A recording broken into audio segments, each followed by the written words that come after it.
To be honest, I don't know how to charge this without shooting it. And I fell. Bounties. But he's dead for right now, so he's gonna leave us alone now.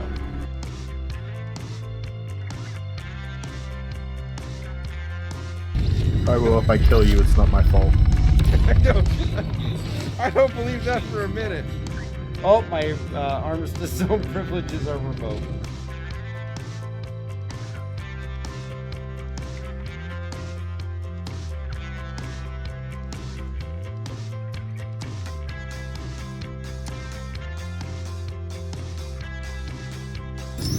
No, it looked like I got hit by my own ship when I was getting out of the seat.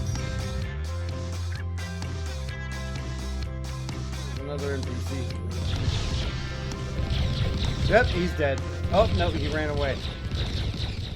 Welcome, everybody, to another episode of State of the Verse, the weekly Star Citizen news and information show brought to you by myself, Dark Hour 717. As always, I'm joined by Jay Skell, who's our co-host. Good to see you, man. What's going on? Not much. How are you? Not bad at all. Got my first taste of yard work today and having to figure out how to trim the stupid trees in back, but thankfully I got that done after about a pound of sweat and 100-degree weather out there. So, of course, this episode is our third episode. It's going to bring you all the latest news and information from things such as Star Citizen Live, Inside Star Citizen, the Roadmap Roundup. Actually, J-Scale's got an added feature for us this week with a little bit on the Galactapedia and the lore. And as always, we have a couple of guests with us that will be giving their opinions on the current state of things and how they're interacting in the game and issues that they're seeing. And today we're actually joined by SpectreActual, who is one of Amarok's Fang's long-term members and is flying with us quite often within the stream, so some of you may recognize him, as well as Krieg. Cal, I'm not sure which one you prefer there, Krieg. I think we usually call you Krieg, though. Any preference? No, Krieg is fine. All right. And Krieg has been with the org for quite some time as well, too, and is on and off streams from time to time. And it's great to have you guys here. Hopefully you're enjoying your weekend this week. Oh, hell yeah. All right. So, of course, everybody knows the Free Fly event was running this past week. It was open through the 27th, so it ended as of last night, or UTC time, the end of the day. And I have to admit, actually, it went pretty smooth. I didn't have really many issues at all as far as lag or delays. I think the biggest thing I ran into is just the normal bugs that we see within Star Citizen. And these things can really go one way or the other. And I think this one actually went really smooth. Yeah, past years have not been nearly this good. It's usually been really choppy, get a flood of new people in, the servers really start lagging down and crashing more often. This one wasn't so bad. It was a lot better. And Krieg, any issues that you had with it in your area? The only thing I noticed was, like I said, I got a little bit of an older computer. I haven't really had a chance to update with all this COVID stuff and everything, so I've been getting freezes on my whole computer system, so I don't know, I guess 3.14 is putting a little more strain on the systems. Oh, yeah, definitely. I know that I've definitely seen it put more strain. Actually, since 3.14, that it seems to be putting more and more strain on it as we go further. And I know, Jasko, you've been on quite a bit as well, too. And anything that you've noticed? No, I mean the same with the increased performance demands on the PC. It does. I think there's a normal amount of 30Ks, things like that. I don't know that there's an increased amount though. Yeah, It's a lot better than it was. This is by far, probably the most demanding game you can play, besides maybe Crisis. And I think it's the only game I know of that requires 16 gigs of RAM. Yeah, and if anybody is familiar with PC building, game testing, all that, Crysis is the go-to to break something, that's for sure. Yup. So that game is very well known for its testing systems. So, but yeah, I mean, overall, I didn't notice an increase in 30Ks. I still saw 30Ks, but I wouldn't say it was any, large amount more than what was usual. Of course, with the bugs that have been in 3.14.1, we've talked about that on past episodes. Nothing I've noticed really recently that would be added on top of everything. The infinite load screen is still the biggest issue I personally have to deal with. I have not seen many crash to desktops on my side. Usually, if it's anything, it's that loading screen problem, and I've had to do 2 character resets in the last week to get past that. I still haven't run into that bug, so that's got to be some sort of individual basis or some sort of I don't even know what causes that. Well, The only one I run into is that one where I always get stuck in the middle of Microtech's the floor spawn one. tower. Yeah, floor one Yeah. at Aspire Grand. Floor one, you and floor one do not get along. No, I don't. Every time I open up that door, it's like a 50-50 chance. Am I going to walk into space or am I going to walk into an elevator? Yeah, and we've had to fly out there a couple times to get you out of Aspire Grand, that's for sure. I think I'm going to rename it the Angry Dome. So I haven't. Oh, go ahead, Jace. Go. I was gonna say I haven't had the infinite loading screen, but I have noticed with 3.14 that loading does take longer, noticeably longer. Oh, and it's not even just with Orson either. I mean, Orson, it's just the graphical nature of it. It's understandable that takes longer, but I have noticed that the longer loads do take place on all spawn points. Yeah. Oh yeah. And I've had the elevator issue a lot more in this build, especially in New Babbage with the Spire Ground, Yeah. where you go and it's a free fall or it's an elevator. Take your pick. Yeah, the one time I spawned in with Spectre and one night playing, I was lucky. I ended up on a different floor than him, so I lucked out on that. I think I've You saved my ended butt up on twice. Yeah, I've ended up on floor one once, and I think that was when I was recording some videos for the YouTube channel. So luckily, I have not had that issue too many times. Of course, we all know they brought Xenothreat back for the free fly, which I think is great because it gives these guys that are getting in free for the game a chance to experience the dynamic events and get a taste of what they'll be able to see in the game. Now, they didn't run Ninetales that I saw, but Xenothreat definitely higher level tier of AI and everything. I don't think it was quite as difficult as what some people were saying with the scale up in aggression. There definitely was a scale up, but it was still at some point seemed lacking. The NPCs going in and clearing out the Starfarers, there were a couple of times I could walk right up on an NPC and stand right next to him and he didn't see me. But the ship AI definitely seemed more aggressive.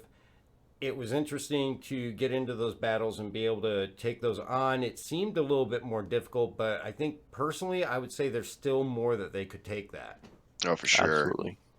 I think it really comes down to the servers that they're running it all on. Once they get sharding done and they do all the different things they need to do to really split the load amongst all these servers instead of just hosting everything on a single server for all of the people, you're going to get much faster AI. You're going to get much more dependable AI. You're going to get much better and smarter AI, because when it comes to the FPS, those people you walk up on and they take a second or two to recognize you, it's all dependent on the server FPS. So the AI is constantly trying to trailblaze through that ship.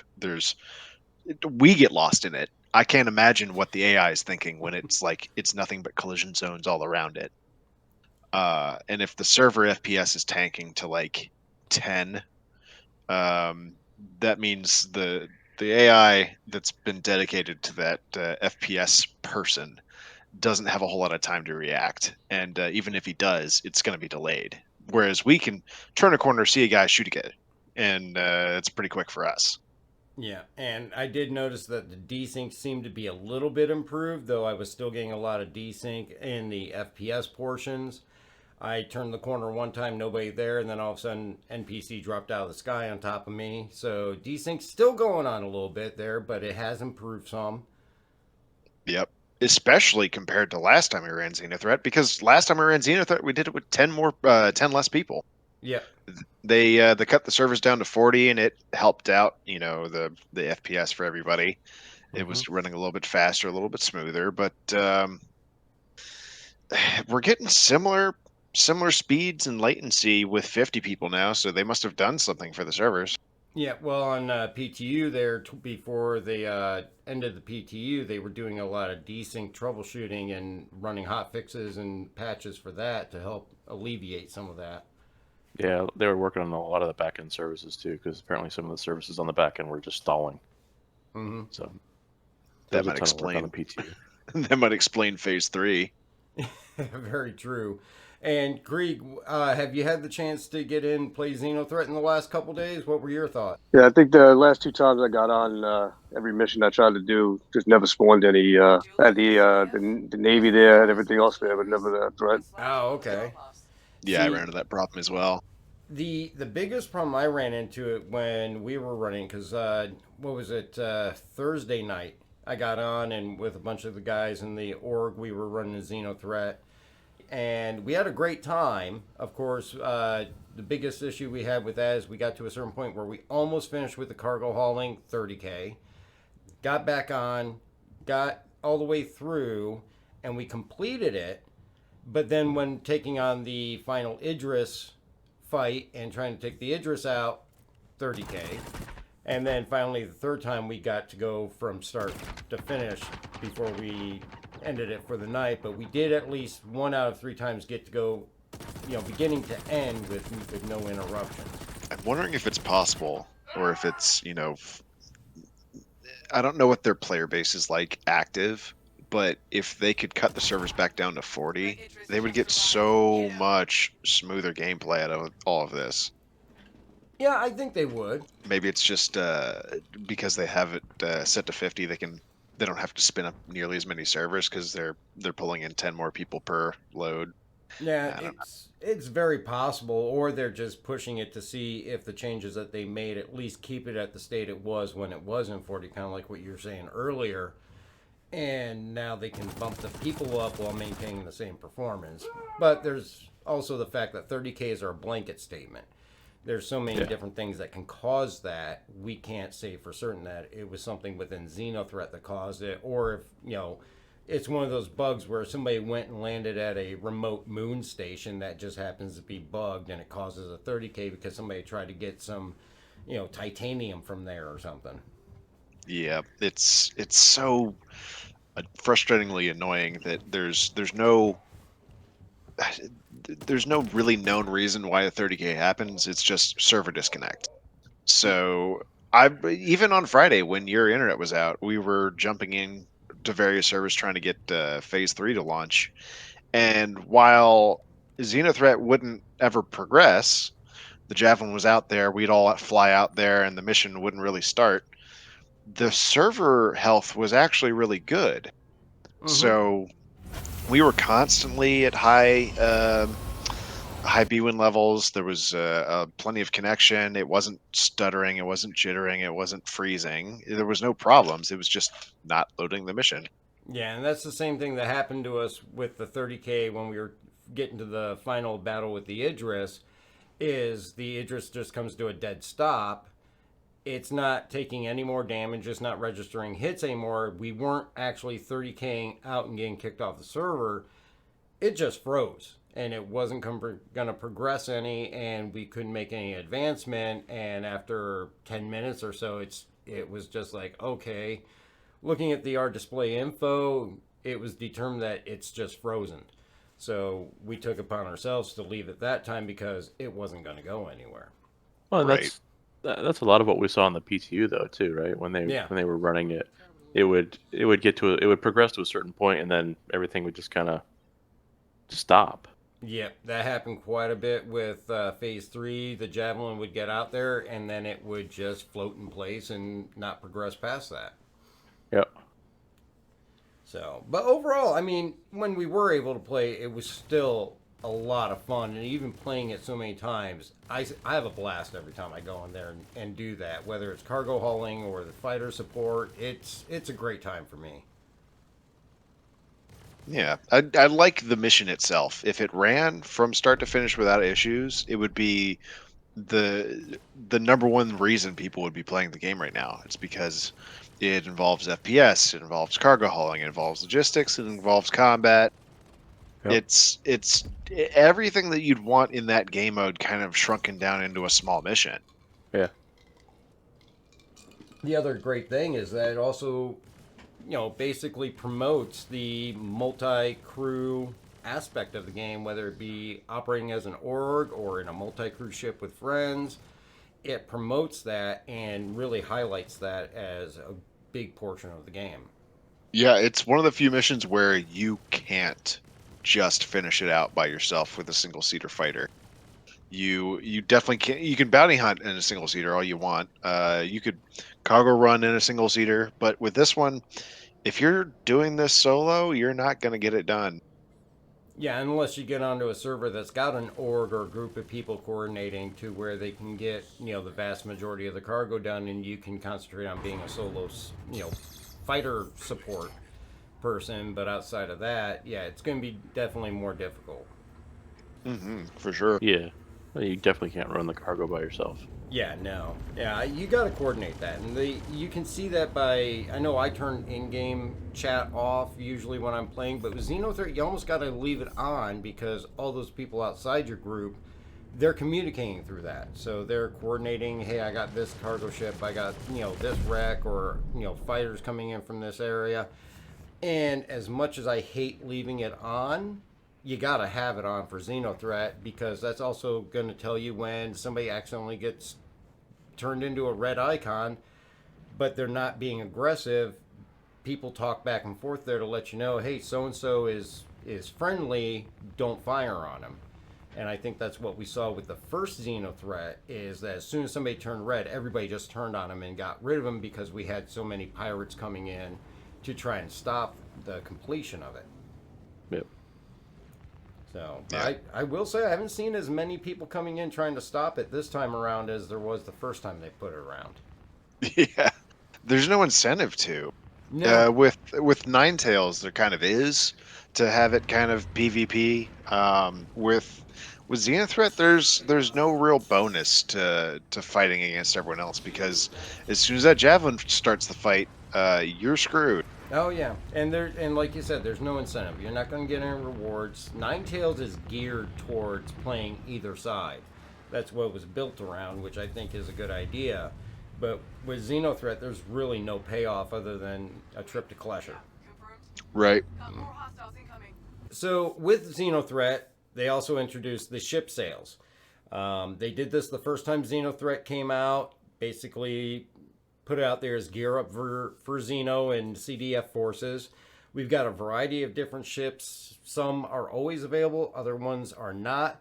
We got the Arrow at $75, the Gladius at $90. Gladiator is now available for purchase at $165. The Saber, which is usually not available, is $170. The Super Hornet at $180. Of course, the Hurricane is $195. The Vanguard Warden is $260, Sentinel is $275, Harbinger is $290, and the Retaliator Bomber at $275, and the Eclipse at $300.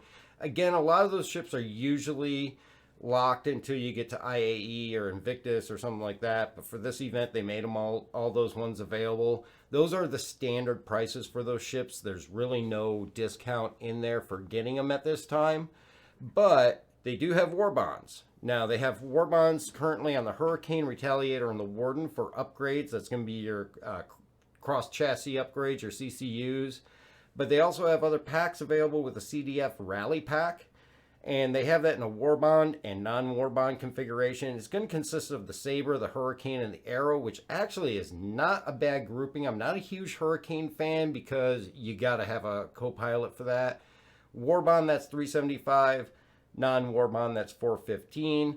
And of course, they also have that CDF called Arms Pack, which is going to be your Retaliator, Gladiator, and Eclipse. It's an all-encompassing, bomber pack. That's going to be $630 with a war bond and $700 as a non-war bond. So a couple of offerings there. Now, how long that's going to be running through, I'm not sure if they're going to continue it past Sunday.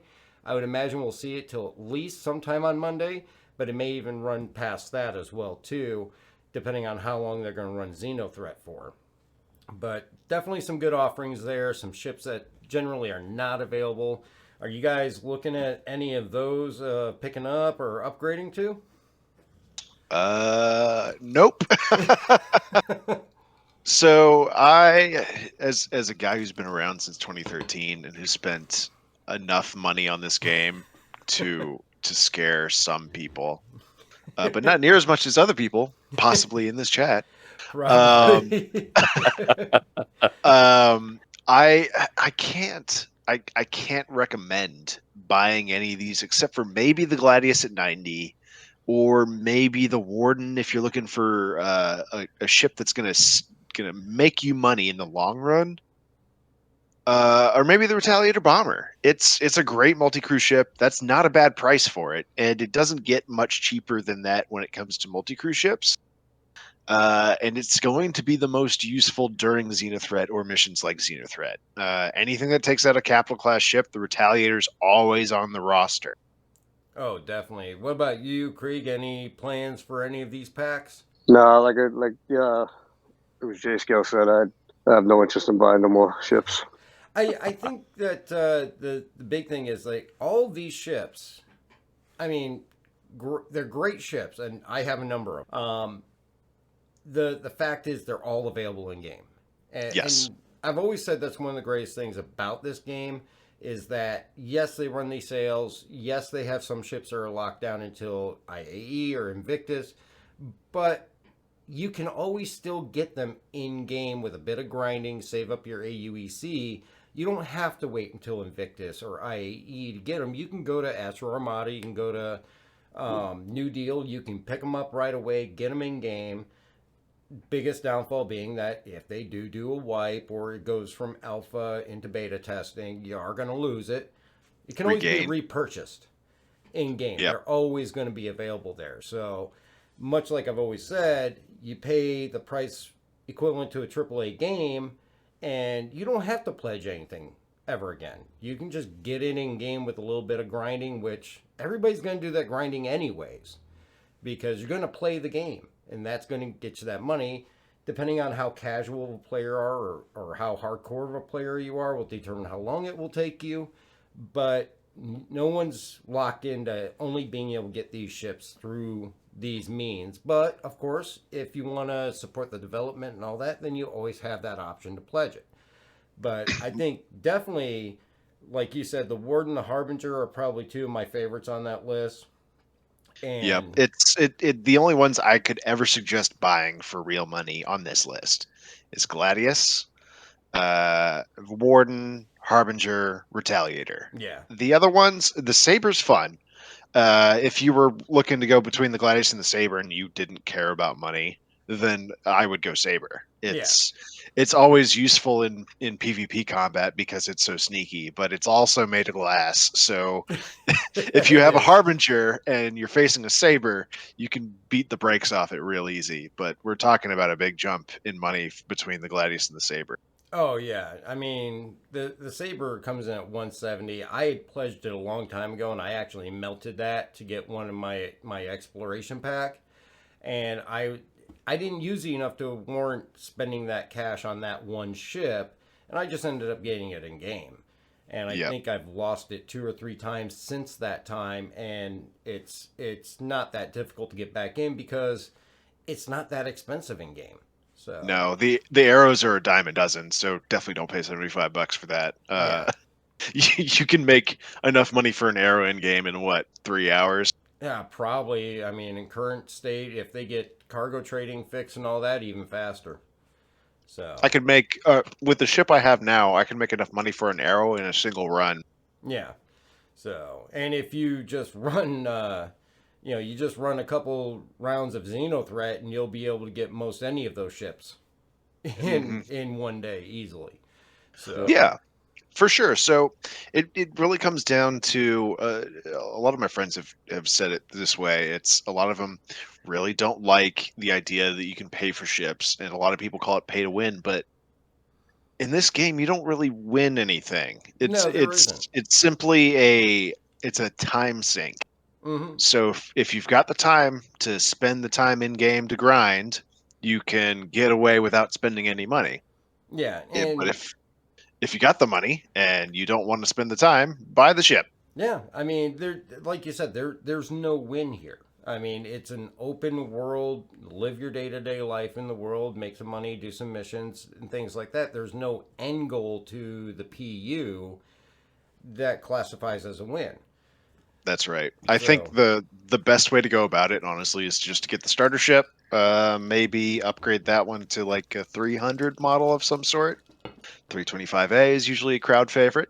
Yeah, or Cutlass Black. Oh, Cutlass Black is a great one. Honestly, yeah. If you can upgrade to the Cutlass Black and they're around the same price, Cutlass Black's better. Oh, yeah. Freelancer. After that, take it cargo running and bounty hunting until you make enough money to buy yourself an arrow or a gladius, and then use that and just repeat the steps until you keep making enough money for everything else.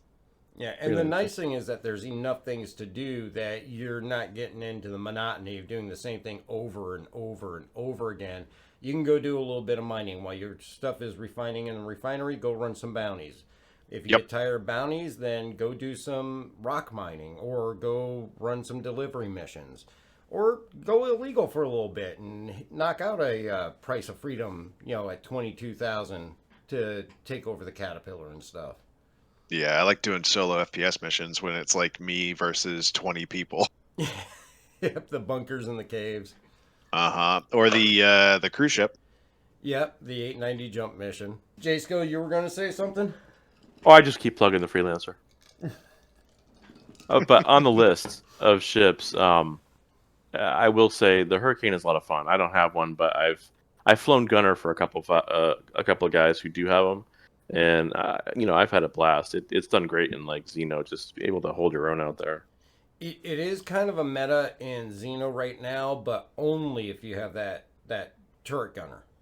Yes, I agree wholeheartedly. If you don't have a second person in that Hurricane, it's not worth it. No, definitely not. No, I agree. It definitely is a two-person ship, but if you've got the two people, it's a blast. Oh yeah. Yeah. So some other promotions going on currently at this time. We actually have the referral bonus is still run through the end of August. That's going to be using the referral code. And if you use that when you sign up, you'll get a Drake Dragonfly with a Coalfire paint. And whoever's referral code you use will also get the same Drake Dragonfly with the Coalfire paint. And those will be yours to keep for as long as you're in the game. Comes with LTI. You can even upgrade it to another ship through a CCU and move that LTI along with it. Of course, we have some Xenothreat bonuses while that's running with the CDF rep rewards. That's going to be your helmet, flight suit, chest armor. If you earn enough rep running that mission, that event, also you'll get the Spectrum badge, which is the new CDF badge for participating in the Xenothreat. And I believe that one is different than the first one they handed out. The other thing that we have going on is the ship Showdown.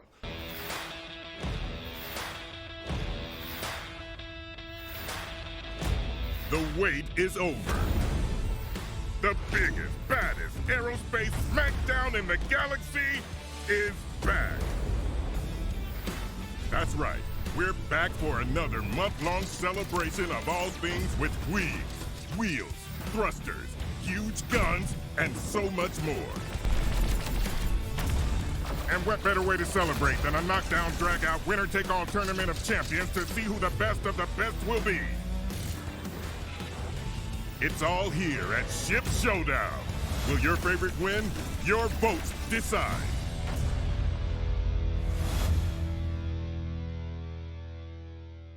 I love that hammerhead just flying through the rings. Yeah. It is unreal. They always make it look so beautiful. Yeah, the when it comes to ship commercials, their team involved in their VFX for that is ridiculously good. Oh, yeah, it is. And I love the Jax McCleary stuff when come IAE. That stuff is hilarious because I was a big Top Gear fan and I still watch the Grand Tour. And actually, I just watched the Jeremy Clarkson Goes Farming. Yep. And they really captured Jeremy Clarkson and Jax McCleary. So, of course, with the Ship Showdown, it came in, started up a little earlier, so it's not going to have ships like the Redeemer or the Ares and the A2 in it. So right now it's going to be including the ships that we currently have in game, and that will be running now between here in IAE. As far as the brackets and all that, of course, IAE is usually when they give the rewards. So keep your eye out for that. Now, you actually have a note here about the Argo cargo there, Jaysco. Apparently, there's a campaign going on to get the Argo cargo included in the 16, and SE's official Twitter account actually said, "Fine, we'll include it in the 16." So I don't know if it's a joke or whether they're being serious, but somebody was actually organizing an Argo cargo / personnel meetup group fly event yesterday, actually, as a kind of a stunt to try to get more people on board with including it. So I love the Argo. That is one of my funnest ships to fly. It can't do much. It has no guns. It has no quantum. But you can get into so much havoc with that thing. Mm-hmm. I will laugh if it gets all the way to the top 4. But people do. It's kind of like the PTV. People love it. Yeah. They're putting the Argo cargo in Ship Showdown. Is that what they're? Apparently, there's a petition to get it in there. Yeah. It's oh god, it's so useless though. But so is the PTV. Oh my god. But how much trouble have we gotten into in PTVs before? Well, every time we cram everybody into the MPVU personnel, Yeah. we barely fit. It's like you have to crouch into it. You have to crouch walk to your seat and then sit down, because if you stand up, your head goes through the top of the ship. Well, I think that's why they're trying to get the cargo version in. Oh my god. Because you can actually haul more people more efficiently with the standing up in there. You got more headspace. And you got the side doors instead of the rear. You got the rear hatch and the side doors. But Sardine can. yeah, I would vote for the Argo. I love that little ship. I can actually park that thing on the gravity deck on the back of the Starfarer and haul it around with me through Quantum and everything. So we also have CitizenCon 2951 video contest going on. So submissions period is ending on 19th of September. There's a max of 3 people, and they're going to receive a Nova Tonk with LTI if their video is selected. So keep that in mind for that contest there. And then they also have the CitizenCon cosplay contest, which ends on the 31st of August. First place is going to take an Ares Inferno with LTI. And 2951 cosplay contest winner Spectrum badge. Second place is going to be the Redeemer with LTI, and same thing, a Spectrum badge included with that. And third place is going to be a Connie Taurus with LTI, and they will also get a Spectrum badge. Now, honorable mention, they must not have much respect. They're giving a Grey Cat Rock DS with LTI, so a prize not many people are going to use. And then fan favorite is actually going to get an Ares Ion with LTI as well as that Spectrum badge. A lot of great prizes there, except for that Rock. I'm as you can tell, I'm not a fan of the Rock DS. So if you're a Rock DS fan, I apologize.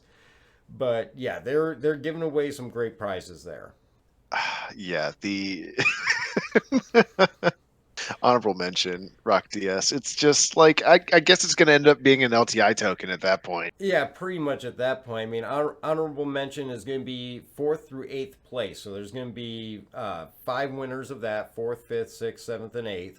And 5 people are going to win that rock. But hey, I mean, you're getting something. So there's really, if you get the honorable mention, like you said, it's an LTI token. If you don't like it, you can always upgrade it, just as with anything that's not, exchangeable or meltable or anything.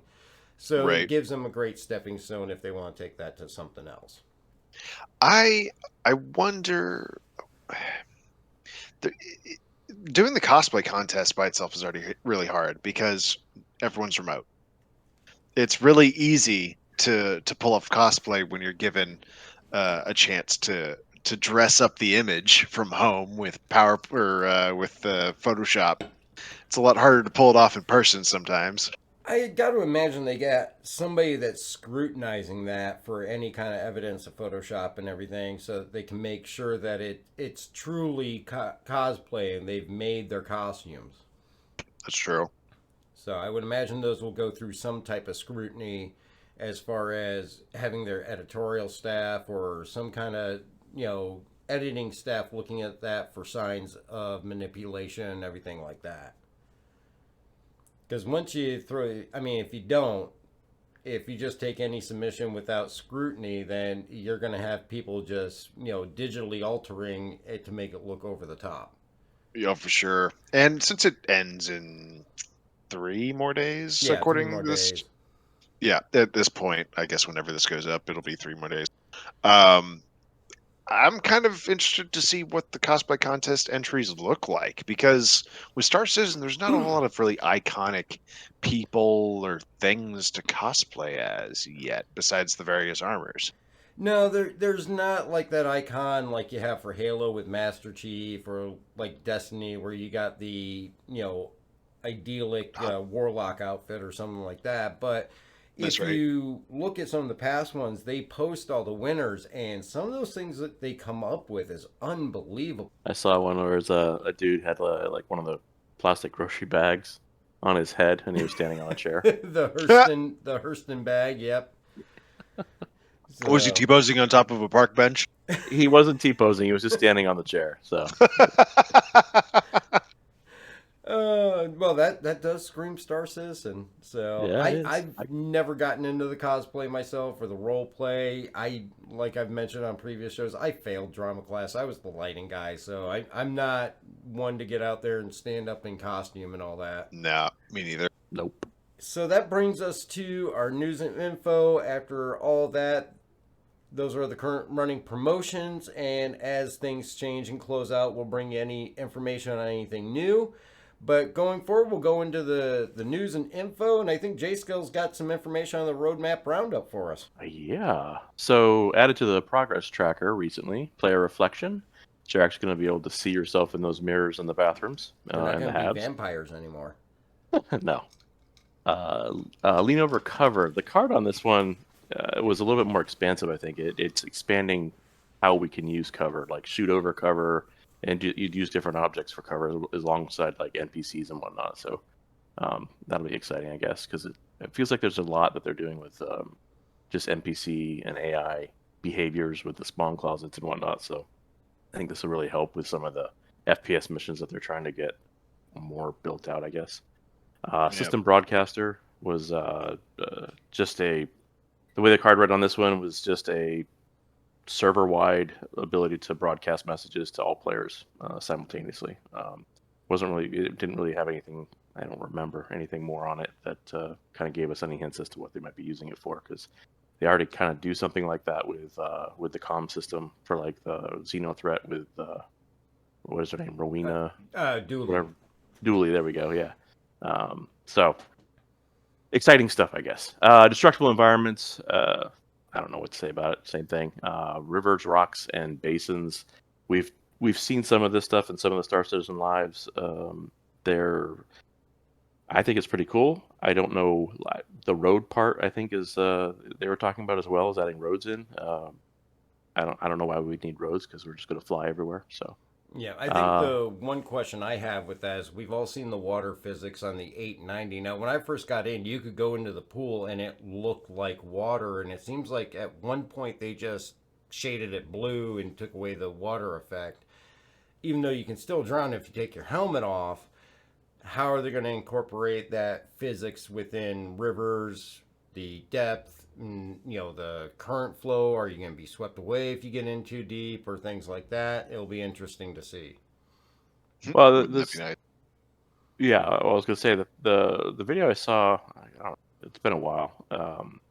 It was a procedural tool that they were using to actually just carve and reroute and move rivers, and it would dynamically move objects and create, the height map, all of the things that it needed to kind of build out kind of the path that the water or the lava would flow through. So we'll see. Yeah, I think it will definitely be an added bonus to the moon and planetary surface to be able to have that. As right now, we just got a couple of oceans and not much else outside of that, so it will really add a lot. And rocks you can drive through sometimes. The release view. Sorry, this is laser trip mines. I forget. Was that added to 316? No, the laser trip mines are in the release view. They did not add that for 315 release yet. No, I was trying to remember which release it was added to. But anyway, the 3.15 release, 4 things were past their final review, so they've changed over to committed. So that means they're going to be included. Bombs, so we will be able to drop bombs from the A2. Loot generation tier 0, which is kind of the system, I guess, they're putting in place to start generating loot. And then infiltrate and defend missions. They talked about this a little bit. This will be down in the bunkers that we currently have. So like kind of like the mission that Constantine Hurston gives you to go clear out one of the I forget what the facility's called, but one of the facilities that's nearby Lorville. The Broken Moon map and Arena Commander, they've been building that out, expanding it, making it larger and more areas to explore and whatnot. So good stuff. Yeah, definitely a lot of good stuff there. Definitely looking forward to those bombs because I want my A2. Of course, we're going to see in 3.15 A2 Redeemer and the Ares ships also released, so that will be perfect. And I'll line you guys all up like bowling pins and drop a Moab on you just to see what the effect is. So that should be fun. So I haven't seen anything on the Moab though. Like they've just been talking about bombs in general, and I'm worried that it's just the bulk bombing mission where you drop tons of them, like I'll carpet still bombing. take those. No, I'm with you. I've got an A2 as well. I'm all excited about them. The cluster bombs and the Moabs are what I'm really looking forward to. So, but I'll take anything that I can drop and cause a big explosion. I mean, you guys have fun dropping your cluster munitions and your Moabs. I will drop 3 tanks out of mine. Well, we already know from one stream that you can rock the drop in the tank and taking everybody out. I think it took us like 30 minutes to finally destroy your tank after dropping it out of the C2. And that's when I had a destroyed turret too. I know, that was really bad. We did really bad on that. I landed in the planet with the turret first. So I landed with no turret, and then I just had to take you guys out with backup lasers. Yep. Nice. So I was going to say the thing that I'm really looking for them to switch over to committed is all the medical gameplay, the hospitals and things like that. I'm nervous that stuff isn't in yet. Yeah, it's not in committed yet. Of course, they talked about Orson, New Babbage, and that we know that Lorville and some of the other stations, hospitals are coming at a later date, 317, 316. So we'll get, hopefully, at least some advancement in that. We saw that, I think we talked about that just last week, too, as far as their plans for that. So it'll be interesting. See if they make those. It wouldn't be the first time they got almost to the deadline and ended up having to push something back, though. Yeah, medical gameplay always gets pushed. Yeah. Well, we won't this time. Shush. Don't jinx it, Spectre. We need another gameplay loop. Krieg, what are your thoughts? I seen a video on it not too long ago. It seemed like they were making some progress, but it looks like definitely something they're going to push off. Yeah, I just think it's got a little too much. There's more important things that they got to deal with right now, as far as some of the dynamics. They still got everything running mostly through processors instead of video cards. So, it's going to be caught up. I can definitely see your point on that. Can't say I wholly agree with you, but I think that they've pushed it so much right now, they'll at least get some aspect. Even if they got to push some of it back, I can see them at least getting, if not both New Babbage and Orson, at least one of those two going. It sounds like from the Star Citizen Live and the Inside Star Citizen, actually, that it almost seems like they're talking about Lorville and the stations, and previously when they were talking about stations, it sounded like it may be a little sooner, but now it sounds like they've kind of pushed that to expect that later down the road. And I think Lorville was 317, wasn't it, J-Scale? Yeah, and Area 18 was 316. Yep, and so I get the impression they're pushing the other stations, the Lagrange stations, back to the same time as Lorville at a minimum, is the kind of feeling I got from the Inside Star System with the Sprint report. And they've got to get medical in at some point to get the insurance stuff and the spawn points and all that stuff worked out, so that if they do want to do Death of a Spaceman, they're going to need some time to test that out, because it's going to be Could be one of those polarizing things. Yeah. Yeah, for sure. The only thing that worries me is it's not a small change. I mean, it's going to change the dynamic of the game in every aspect. I mean, from your spawn point to the way that you heal to the way that you recover. It's basically going to revamp probably in some way or another at least 40% of the entire gameplay. I mean, we're going to be looking at probably losing the medical respawn point on the Cutlass Red. That's a rumor that's going around there. I don't know, and I haven't heard anything about how it's going to affect things like the 890 jump or the Carrick's medical spawn point. But the Cutlass Red seems to be really kind of, it'll help you, but it'll get you by till you get to a hospital. More like an ambulance, I think, like Junkyard Willie was saying last week. So the effects of moving this along is not a small change. Yeah, I think you're right. Where the red is more of an ambulance, whereas the one on the Carrick and the one on the 890 is more like a small clinic or hospital. Yeah. Yeah. I think Krieg's got a point in the fact that we'll probably see some aspect of it get pushed back. I can't say we'll see everything get pushed back. I think I wouldn't be surprised if we see them not nerf the Cutlass Red and kind of keep an overlap between working out, because this is going to come in and there's going to be bugs. You're going to respawn in a medical bed and you're going to be phased into the floor. You won't be able to get up. Just the same. Go to Klesher. Yeah, you'll wake up in Klesher. So I think they'll have some overlap with that, but I have a feeling that with the amount that it's going to affect everything else, we may see them slow down a little bit as far as how much they push and when. Well, I have a feeling, and this is based entirely on a guess, that the way it's going to go in terms of steps is we're going to get probably the medical gun or some sort of medical tool first, and the spawn points. In whatever patch that it comes out, it's going to be those two together. I don't think insurance is going to be close behind. I think it's going to be a little bit off.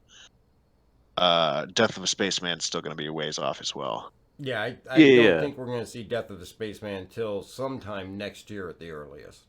No, they've got to get the underlying technology in place and test it out first before they can do that. But the other thing I was going to add is they're also bringing in personalized inventory. The first steps of that. So you're talking about a couple big changes actually to player experience. And don't forget the hangars. Well, I was going to say, because that's going to localize things, and first step for personalized inventory is going to be you have what's on you, you have what's local, right? And that will impact what you can do with your ships, right? Loading out your ships will require you to have the things locally with you, not necessarily on your person, but at least at the location you're at. Yeah, wherever your ship is, hanging out. Yeah, you want to throw a Genoa on that Harbinger, you better have a Genoa in that hangar, or else you're going to have to fly to where it is. While people are still smarting from the power management / capacitor gameplay changes. Yeah, I've had a few people in the YouTube comments comment on that, and some aren't very happy with it. I've gotten used to it. I don't really have too many complaints with it. I think a lot of it's just growing pains and learning. But there are definitely some people that don't like the capacitor gameplay, but it's like we mentioned, it adds to the realism. In reality, you're not going to have unlimited shots and any weapon. It really, really pushes the need for a multi-crew that's working. Both missile commander and capacitor gameplay will really rely a lot on multi-crew once it gets up and running. That co-pilot is not going to be sitting there twiddling his thumbs anymore. Yeah, no. So, but I mean, a lot of different things to look forward to. It'll be interesting to see as we go how they adjust and how they adapt to bring those things out. I'm most excited about the bombs. Of course, this week we also saw the Inside Star Citizen, which was the Editorial Territorial. Now, this actually introduced everybody to Justin Chambers, who's one of the top editors for CIG. Got to learn a little bit about him, kind of a meet and get to know him type thing. Of course, All very interesting. Check it out. Of course, you can find that on the RSI site. The information I took off of it, of course, was Sprint Report and several different items on that. We talked about, much like what we talked about just recently with the hospitals, the Montreal team's working on the hospitals in Lorville as well as other landing zones, and kind of getting that white box tour, going through and checking everything out, and the progress that they're making on that. Also, they mentioned the hacking ports. Now, the concepts on these actually look interesting because they're trying to go outside of the standard just square box interface, or like what we see at SBK with floor and wall modules that flip up and flip out and kind of go out of the norm of what they have going on right now. I think those look like they're going to be definitely interesting, and plus how they come up with identifying them, and that looks like it will be a nice added bit to it. Of course, you know, these are all things that are work in progress, nothing as far as when it's going to be released yet. They also bring up the Nyx and Pyro flora. Of course, Jared mentioned that, you know, the aloe was from Pyro and it wasn't supposed to be in there because, of course, they're all trying to keep Pyro secret until CitizenCon, which is on October 9th. So we're not supposed to hear much about Pyro, but they went over the concepts of the floral design on the Nyx and Pyro system. Of course, we also saw the geology for Nyx 1, going through the plateaus and the rock formations. Then they also talked about the height maps for Nyx and the first pass going through on that. The one thing that did actually look really good was the Vulture white box, because we know that we're going to be seeing the Vulture here soon, down the road shortly, probably sometime next year. So a brief overlook of the white box on that. And actually, Spectre, you just mentioned it, the Drake HUD concept. I actually like that. Yep, I do too. First off, the current Drake HUD is broken. It's Yeah. it's been broken for forever, and my Uh-huh. friend still complains about it. You talking But about that offset yes, quantum? Yeah. yes.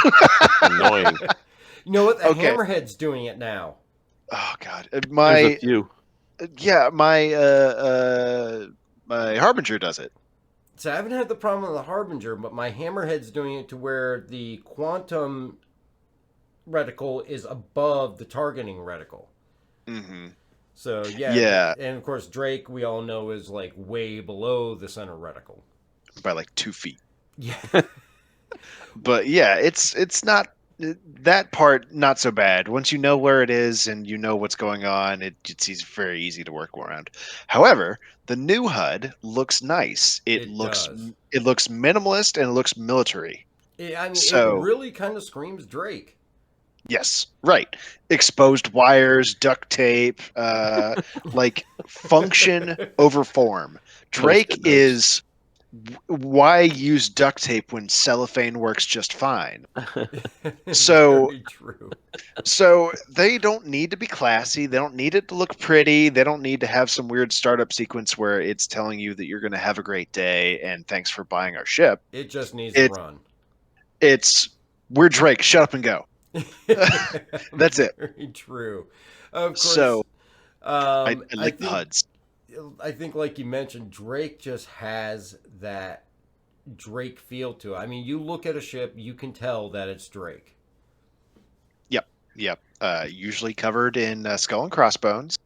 Has parts falling off and parts of it are rusty. Yeah.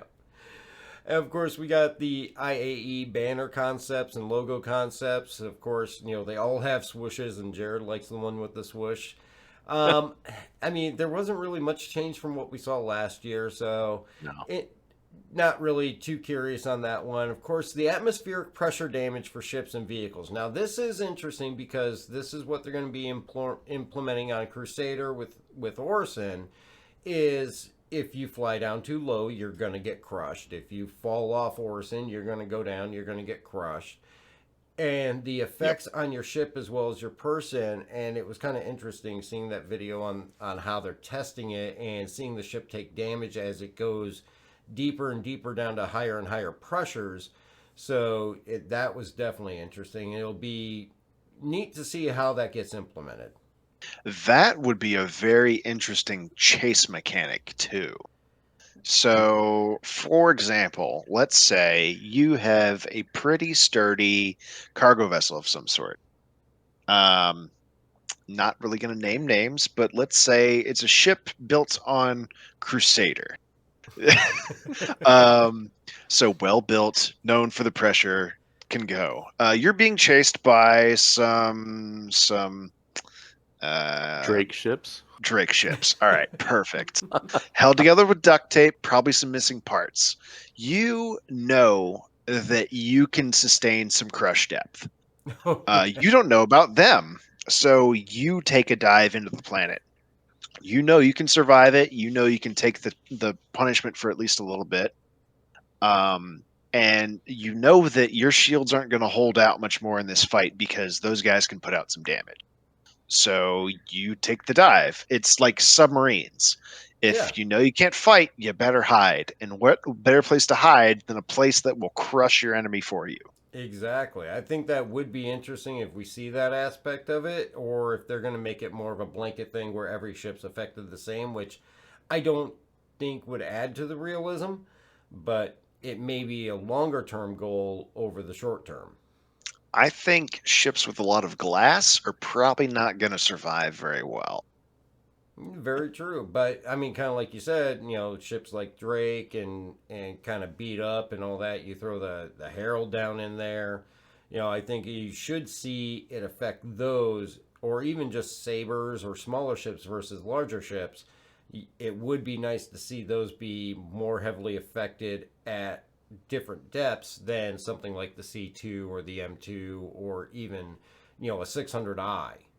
Yeah, or a hammerhead's a great example. It's reinforced in every way possible. It's a big tanky ship, and it's built like it's gonna hold a pressure vessel. Yep. Because all of these ships are meant to hold air in, not to keep air out. Right. Because when you build something to be vacuum safe, it doesn't do well against essentially negative vacuum. Right. So it'll be interesting to see how they do that. I'm really looking forward to that atmospheric pressure. It's a dot zone. Yeah. It's not like the pressure there is slowly crushing your body. The pressure there is applying damage to you over time. Yeah, and that's what we saw in the video with the ship, is it just over time kept taking more and more damage. Yep.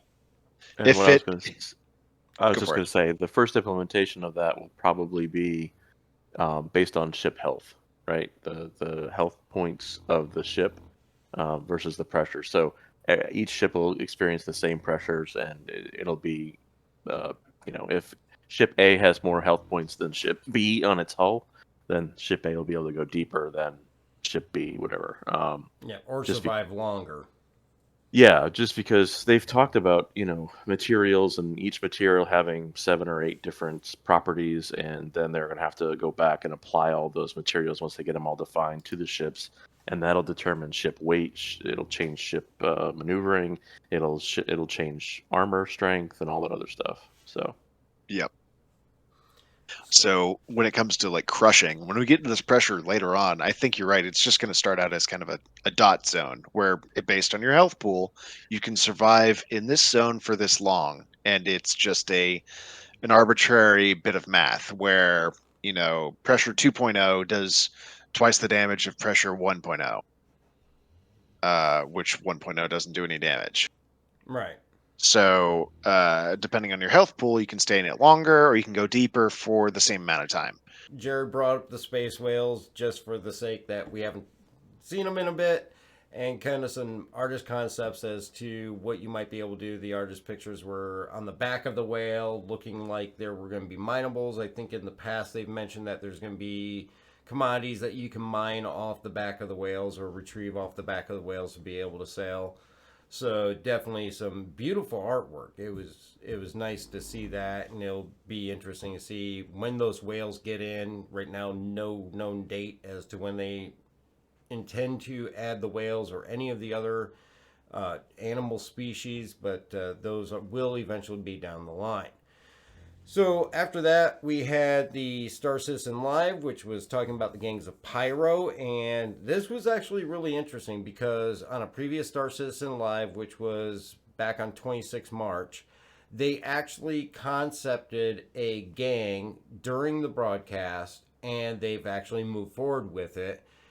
going through and determining what this gang was, where they were going to live, and all of that, as well as their backstory.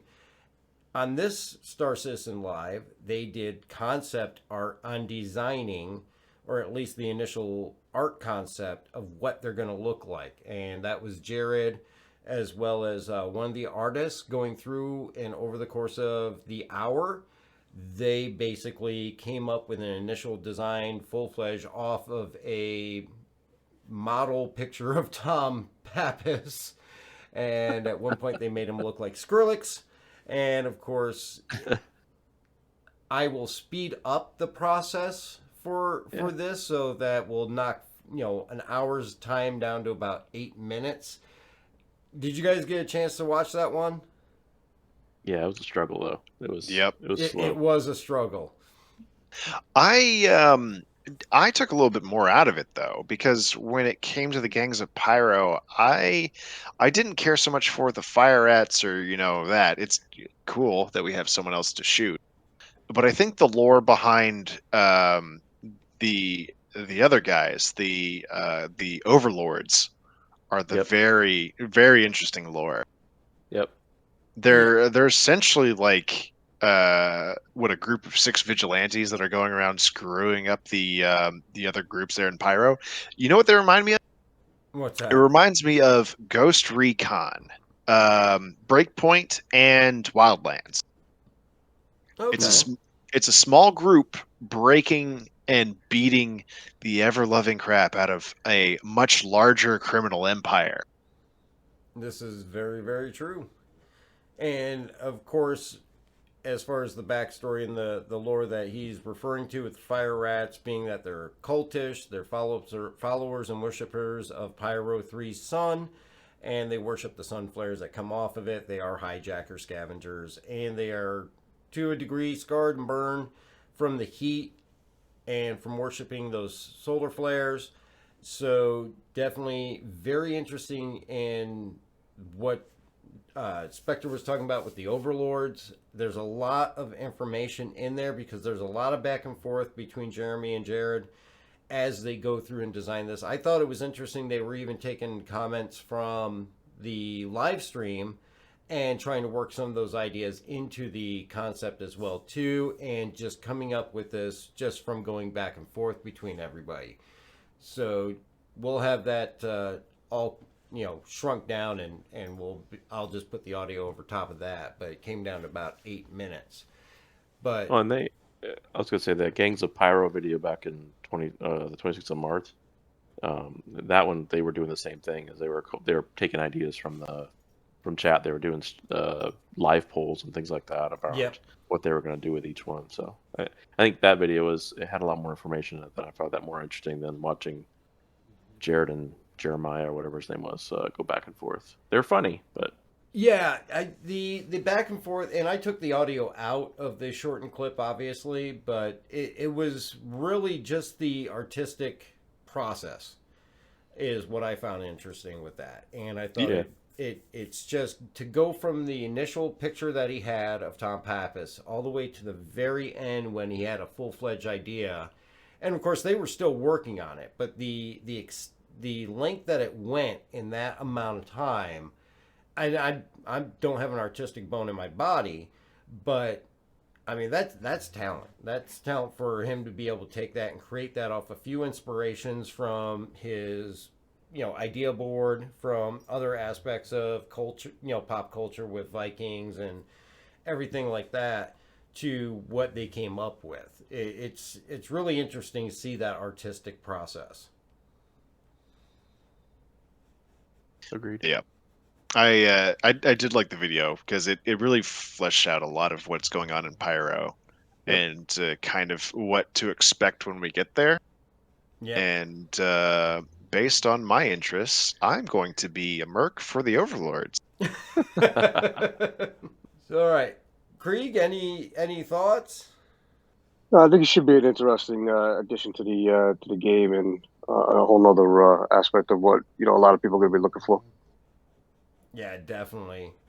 And like Spectre says, it adds another group other than Ninetales that you have to encounter, especially in a different system.